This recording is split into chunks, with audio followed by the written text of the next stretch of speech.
So, hello, I'm Claire Ackers from Bdaily Search, and today I'm with Andy Park, who is the creative director of Creode, which are a fantastic digital agency based in Leeds and London.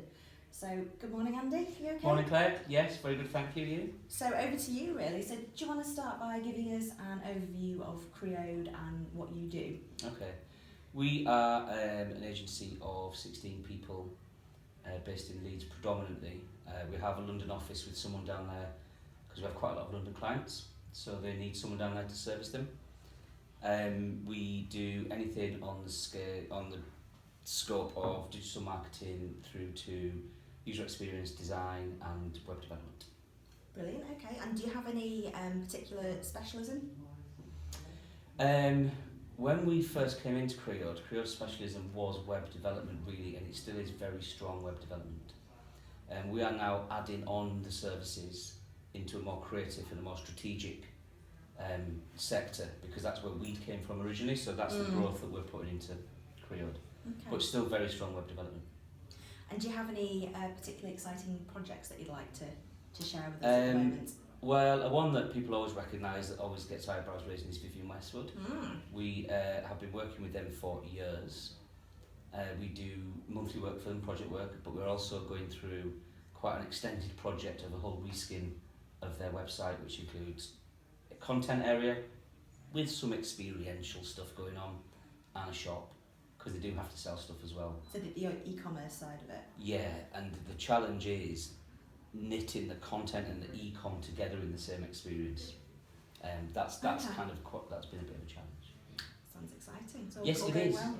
Yeah, all going well. Yes, we go down there to their offices and see them. Seen Viv once. She's still in there. Yeah, she still goes in there. Was Vivian happy? She with did. it? She was in the distance. Oh right, okay. Yeah. You didn't get to talk to her. Didn't get to touch her or anything. No. Okay, Yeah. fair enough. So, what would you say your top 3 accomplishments have been? Okay. Well, certainly professionally, starting a business. Starting a business from scratch with just me and Guy, with Open Path, and then, secondly, as a separate accomplishment really, is then coming into Creode and taking over Creode. You know, it's extremely rewarding, but at the same time, slightly overwhelming, and you shouldn't underestimate the amount of work you have to do in these things. I hear you. So is that 2? And we want 3? Yeah, you can Okay. have to. So, yeah, you've obviously had quite an exciting path going from Cool Pink Yes. to freelance Yes. to yours and Guy's Yes. Open Path venture to... I mean, look, to be honest, let's put in a personal accomplishment there. Having a family. Having and raising a family is you've got to do it or you can't. There's no option to do it, and in a way... You've got 3 young kids, haven't 3 you? young kids, in a way, having a company, taking on a company, growing a company, it's very similar. You've got to make it work, and the maturity required and the amount of constant effort required. Yeah, sometimes they're about the same amount of hard work, I think. I always say negotiating with a toddler is much harder than a difficult client. Teaches you some good lessons. Yeah, it does. The only problem is, you have the ultimate ace card with a toddler. What, Really. biscuits? Just whatever. You can shut them down whenever you want, but with a client, it's sort of the other way around. You're in a bit more of a service situation, aren't you? But negotiations, yes. Yeah. Yeah. Because your wife's a teacher. Yeah. What kind of tricks would you give us on work-life balance that you've learned about owning a business, and running a business successfully, and still seeing your kids in daylight? Something I have actually learned to do, and consciously learned to do, was to switch off. And I now, and have done for quite a while, unless there's something that would be neglectful if you didn't tend to, but otherwise, in general, business as usual, on a weekend, switch off, enjoy your family time, and then you feel actually rested when you come back for Monday. And that really works, it really helps. Sometimes we've got to work Saturdays, we've got to do things Sundays, yeah, because you have to do it. But if you don't have to do it, switch off and have a rest. And a weekend can be a real recuperation. That's really interesting, because I know I'm very guilty of catching up with stuff at weekends, and then you're just not in the right mind frame when you go back to work on a Monday. No, you're not, and also you're not in the right mind frame for your family. Yeah. You try and work at home with your kids around, it gets really frustrating and you lose your temper because you're trying to get focused on something and then they'll interrupt you. It's not good for anyone really, so unless you really have to do it, I would say just give yourself a rest. Fair enough. Changing tack slightly, what would you say is your biggest mistake or failure? If you don't mind sharing. Okay, to keep it within context, I guess, of this, rather than personal mistakes and failures. Yeah. Yes. I think the lesson that people learn perhaps too many times than they need to, surprisingly, is rigorous documentation. Oh, right, okay. Yeah. I know this, we all know it, everyone knows it. And in practice, you're pushed for time, you assume, you're a little bit ambiguous in places, and you do documentation that sometimes isn't quite far enough. Okay. And do you know what? The amount of times you can get caught out and you refer to documentation that isn't there and it's about conversations. We've been caught out over the years and learned as we've gone on to do that. But even still now, with time pressures, you can cut corners on documentation.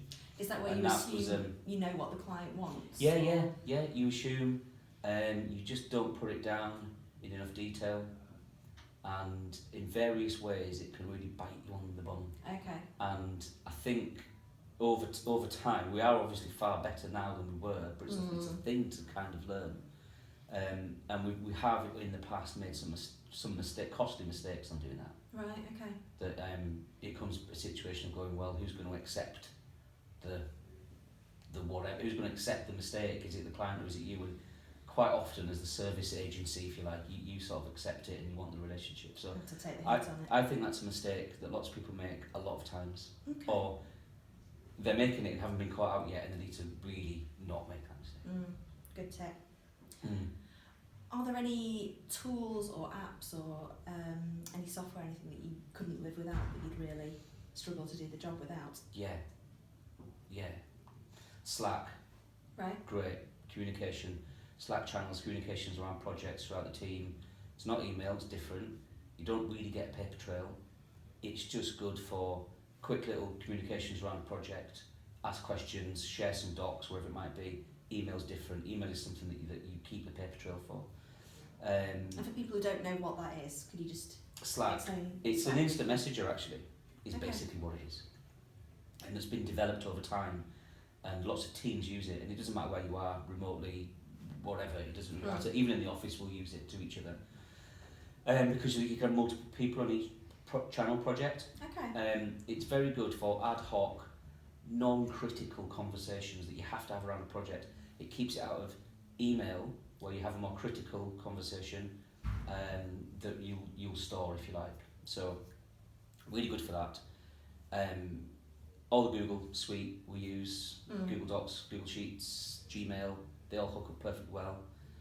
We also use a CRM called Streak, which hooks into Gmail really well. So for us at this side of the business, it's fantastic because you get a lead in, you mark it as a lead, and it tracks all the communications. Okay. And you give it a value, so you can see your pipeline and your funnel from contact, spoken to, pitched, negotiated, won, closed, lost, or whatever it might be. So you can see exactly where you are with everybody. And that just hooks into the email. I mean, without that, you'd just be in another system somewhere else trying to do it. So that's really good.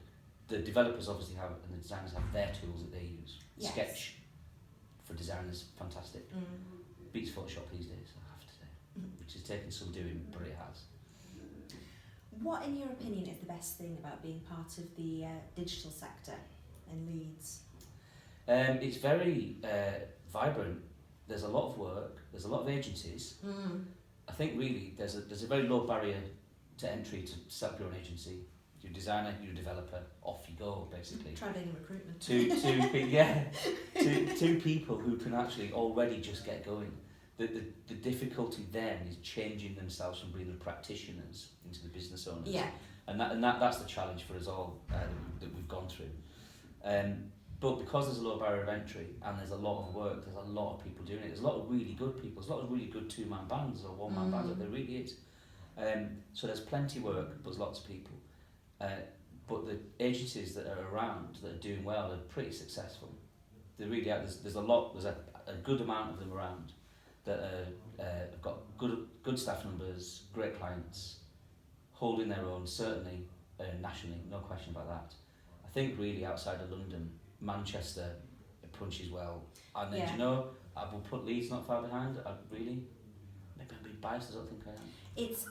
I've been recruiting in Leeds for 12 years now. I've never known anything like it at the moment for digital and tech. It's just, it's amazing. Good. It's so interesting. Yeah, great. Look, we've got some big players coming to Leeds, and we always said this is a good thing. We've all struggled with recruitment and with staff being sort of going to these bigger outfits. We can't compete with them in many ways, but it's still a good thing that they're here. I really think it is. I think without them it would be a loss. I think they actually feed into the whole digital scene, really. I saw this morning that Burberry are opening an office in Leeds, moving the operation up here. Yeah, they were or are going into the Temple. Oh, right, okay. Do you know where that is? I think so. So around Foundry and Marshall's Mill, there's a slightly bizarre Egyptian-looking building because it's based on the Egyptian architecture style, and it was built in whenever, right? Okay, 18 something I would go for. And when it was built, it was at its time the largest room in the whole of Europe. Right. Yeah, and they used to put grass on the roof to keep the humidity levels correct for the wool or the linen or whatever it was they had in the building, and to keep the grass down, they had to put sheep on the roof. In order to get sheep on the roof, they had to make an elevator, and it was the first ever elevator invented. Sounds like some sort of There you fable. go. And Burberry are going in there, but I read on local news that they've put it on hold. Oh, really? Yeah, they're just having a bit of a rethink. Brexit's obviously affected them, and so I don't know if they. I really hope they do go into there because the building's great. And it's a beautiful building. It was on Bdaily this morning. Okay. I got emailed it. So. Okay, so maybe it's good. Watch this space. Yeah, it'd be good if they did. So. Okay. You mentioned challenges around recruiting and attracting people and different companies working around here. On that topic, what sort of challenges do you think you're facing to attracting top talent at the moment? It's availability. If a developer in any agency pokes their head above that parapet, there's plenty of people who will take them. So keeping hold of staff, retention is really important. We try various things to do that. We obviously want to make it a good place to work. We're trying to improve our processes so work is not as difficult for them as it could be. We have sort of perks and treats and bonuses, and we try and do things to give them this other side of you have an early Friday finish, don't you? We have an early Friday finish. Gareth, our head of dev, has decided that we're going to buy beers every Friday, so they'll crack up some beers about 4 o'clock or whatever. Not everyone, actually. It's just the same people, I think, every day. And are you one of them? Yeah, well, no. Yeah. And so what I'm saying is retention is really important, and we, as an agency, you've got to really think about that, because they will go, even if your developer decides to just put their CV out to see what's going on, they're going to be taken. As a recruiter, you will know what the market's like. It's very competitive. So likewise, when we're looking, it's really hard. And what you'll find is if you're trying to get someone within Leeds, it's really difficult. You're going to have to be prepared to work hard to get them. What you'll often see is CVs from people coming in on such of the peripheries of availability, whether it be because they live in Lincolnshire. You know, this is kind of what happens over in Manchester. We've got a guy actually here that lives in Manchester and commutes, he doesn't mind. But actually, within and around Leeds, it's really competitive, and that's absolutely a challenge. Yeah. What about salaries? Because I know we've spoken before about the expectations have gone up and up and up over the past few years. Do you find that's a particular challenge? Of course it is. For any business, you've got to try and keep hold of your costs. It is a difficult one. You can't. Sometimes you've got to let people go because you can't match the offer if they're going for a particularly high offer. And we find that doing appraisals, we have just brought in a new appraisal structure. Okay. That is, it has more structure from what we had before, really. But this gives people their chance to actually have some influence over their development. That's part of good retention, but it also helps them understand what it takes to actually have a salary increase. Because if you just kind of go, yeah, okay, you've asked because you're going to leave, I'll give you one. There's really in a strange situation there. So we're trying to preempt it, if you like, by giving more structure and going, look, you can earn this, let's help you get there, because out of that you will gain more skills. Therefore you can earn more money. And that feels like you're in more control of it, doing it like that, rather than having to react because someone is going to leave or something, you know. And do you think that makes them feel more valued, that there's that structured? Well, I think so. I've certainly worked in places in the past where I've experienced both, and I think it really does. Yeah, I think it does. If you're serious and conscientious about your job, then that's the sort of thing you want. Yeah. Really. Do you get to know if your team get approached? Because I presume they do. Get emails and emails and phone calls and headhunts and all that kind of stuff. Well, I know when some do, some will say, and some probably won't say. So I guess it's a bit like that, you know. Yeah, some people will say, look, I've had this approach, and some people probably wouldn't. Fine, you know, whatever. I don't mind either way. There's no right or wrong in that, I think, to be honest. Sure. Yeah. Okay. So, thinking back, I mean, how many hires have you made over the past 6 months, a year, would you say? Okay. Can I use my fingers to count? You may. Okay.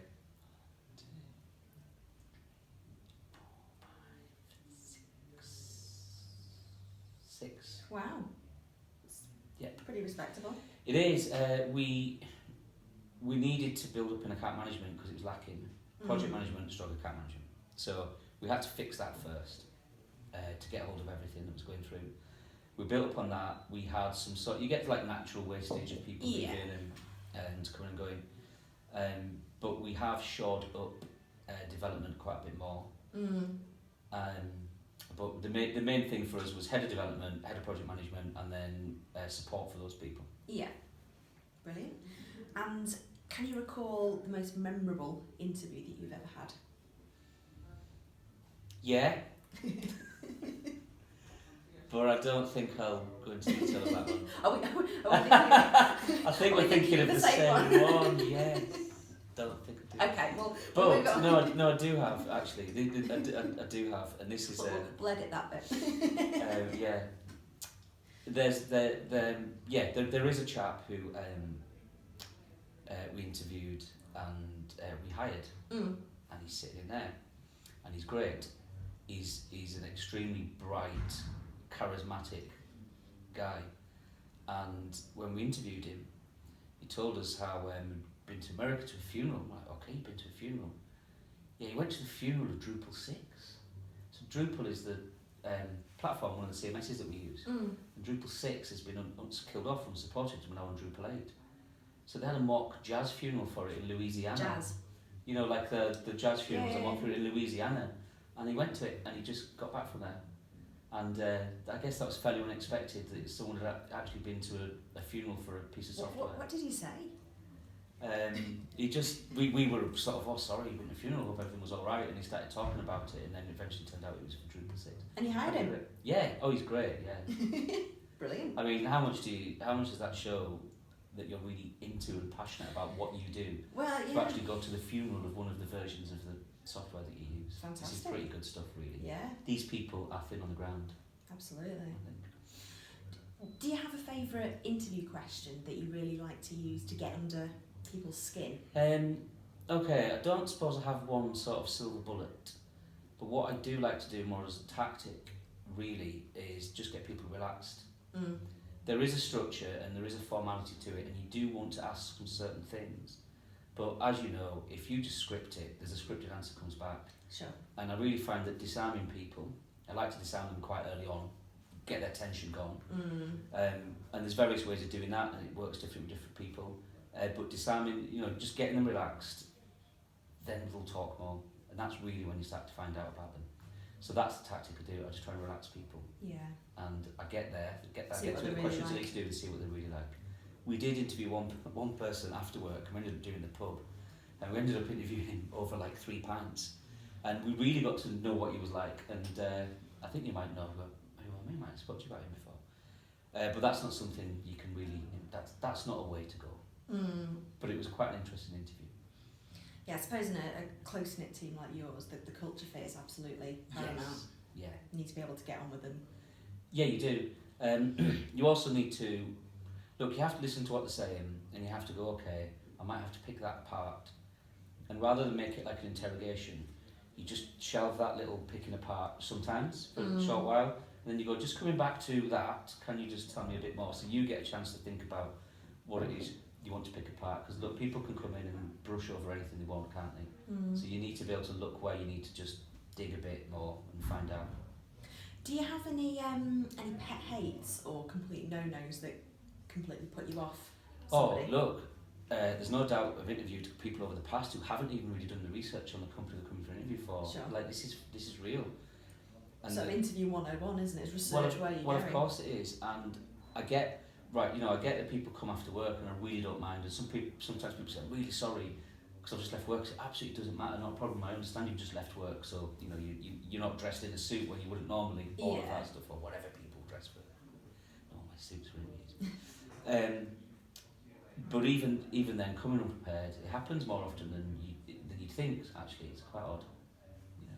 So that's absolute no. How do you come back from that when, because you ask questions, what do you know about us and what do you think of us and why are you coming to talk to us? I mean, that's really early on in the interview where we ask them that. So what you need back is just a confirmation that they do know who you are, they're here because they want to talk to you. Yeah. And they've done some research. But actually, when you get to that point, and sometimes you don't even get the answer back, I mean, it's quite hard to carry on, really. Yeah, no, sure, fair enough. But as we know, competition's really fierce to get decent developers, designers, project managers, whoever it is in Leeds at the moment. Have you got any ideas about how we as an industry can attract people and make sure that people still come to Leeds and engage in the industry? Well, yeah, I mean, people are coming to Leeds anyways for education, to universities and the colleges. I'm not sure how you attract people who are already in the profession in another city. I don't really know how you'd go about that. I think Manchester's there, and we can get many people from Manchester. We've got a guy from Manchester, but Manchester too is very good and strong in digital. Good digital scene. So I'm not sure, but I think what is right under our noses are graduates who are already attracted. So I'm not sure really how much work goes on, and by that I'm not suggesting there isn't any, but I'm generally not sure how much work about getting graduates to stay in Leeds and come into digital. I think there's a real area there. I mean, we'd love bright grads in here who can come and get on and find their way, Brilliant, okay. Well, that's been absolutely brilliant. Thank you, Okay. Andy. Really appreciate your No problems. your candid thoughts. Yep.